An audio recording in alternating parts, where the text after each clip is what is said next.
राम राम। आमतौर पे तो मैं नमस्कार कहता हूँ, लेकिन अयोध्या नगरी में सब एक दूसरे का अभिवादन राम राम जय सिया राम कह कर करते हैं। अयोध्या नगरी में ये सदियों पुरानी परंपरा है, तो हमने भी कहा राम राम। एबीपी अनकट में ऑफ द रिकॉर्ड आप देख रहे हैं मेरे साथ, मैं हूँ पंकज झा। थोड़ी सी माफ़ी के साथ ये मास्क मैं हटा लेने की इजाज़त चाहता हूँ, फिर अपनी बात कहूँगा।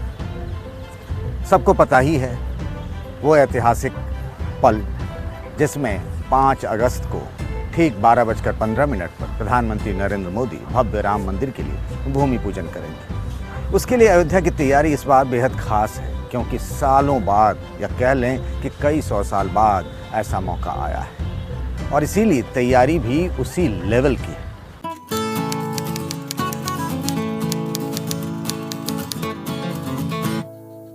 आज मैं कई जगहों पर गया, खासतौर से 2-3 जगहों का जिक्र करना चाहूँगा। पूरे अयोध्या नगरी को एक रंग में रंगा जा रहा है, वो रंग है पीला। कहते हैं ना कि जब सूरज उगता है तो उसके थोड़ी देर बाद में पीले कलर का बड़ा धार्मिक महत्व भी रहा है हिंदू सभ्यता और संस्कारों में।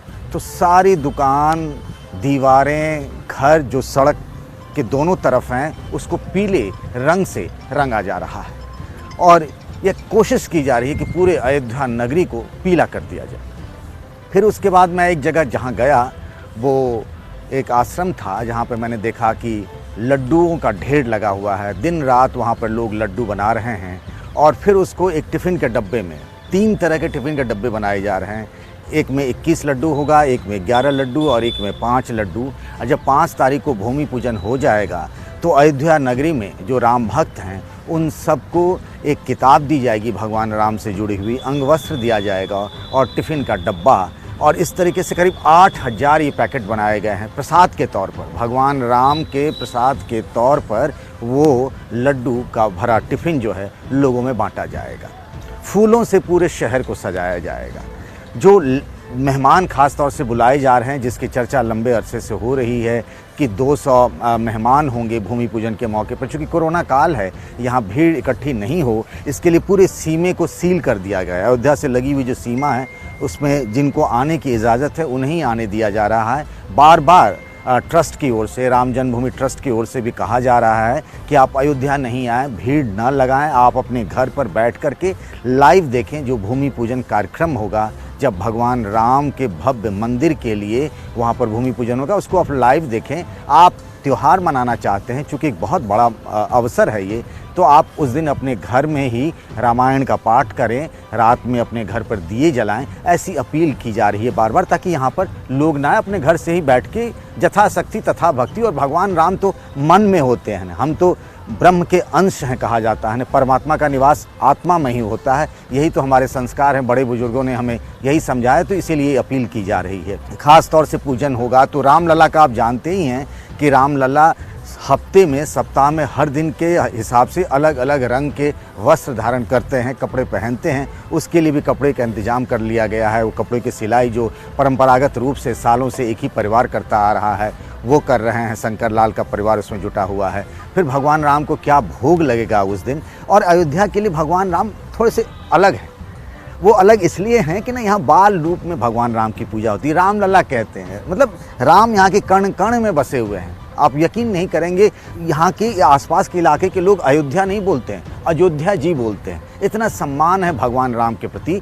तो यह रामलला की पूजा होती है। तो रामलला को क्या क्या खास पसंद है, विशेष पसंद है, वो उस दिन भूमि पूजन में भोग लगाए जाएंगे। उसके लिए भी खास तैयारी की जा रही है। कुल मिला के ये 5 अगस्त एक ऐतिहासिक दिन होगा भारत के लिए। दुनिया भर में फैले हिंदू समाज जो है, जो मानता है भगवान राम को, कई मुस्लिम भी भगवान राम के भक्त रहे हैं। और इस मौके पर जब भूमि पूजन होगा तो मुस्लिम समाज के लोग भी बुलाए जाएंगे। भगवान राम इन सब सीमाओं से परे हैं। वो एक मर्यादा पुरुषोत्तम राम, जिस राम राज्य की कल्पना की गई है, उस भगवान राम जिनके समाज में अगर किसी धोबी ने भी कोई बात कह दी तो उसका इतना मान सम्मान रहता था। तो भगवान राम लला के भव्य मंदिर की बात हो तो ये भी बात हो कि राम राज्य जैसे हालात हों, हम सब आप सुखी रहें, मंगल रहें, हम सब मन में ये भी कामना करें। लेकिन अयोध्या वाकई मेरा वास्ता अयोध्या से पिछले 18 सालों से रहा है। मुझे याद आता है वो 2000 दिन की तारीख जब रामचंद्र परमहंस ने यहाँ शिलादान किया था। मैंने राम मंदिर आंदोलन से जुड़े कई महत्वपूर्ण व्यक्तियों को, शख्सियतों को करीब से देखा है। उसमें रामचंद्र परमहंस जी से मुझे बहुत याद आते हैं। मैं उस वक्त थोड़ा कम उम्र का था, जाया करता था उनके आश्रम में, दिगंबर अखाड़े में, और कितना स्नेह भाव रहता था राम को लेकर के, उनके मन में जो आस्था थी। अशोक सिंघल हो गए जो विश्व हिंदू परिषद के हैं, गिरिराज किशोर हो गए, इन सबको। और अयोध्या में 2002 के बाद कई ऐसी कड़ियाँ आई जिनका मैं गवाह रहा हूँ, जिनको मैंने करीब से देखा है।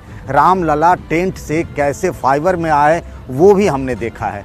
फिर यहाँ पर जो 1992 6 दिसंबर की, उनको तो मैंने तस्वीरों से देखा है, लेकिन 2002 के बाद की कई घटनाओं का गवाह मैं भी चाहे अनचाहे रहा हूँ। रिपोर्टिंग के सिलसिले में यहाँ आता रहा।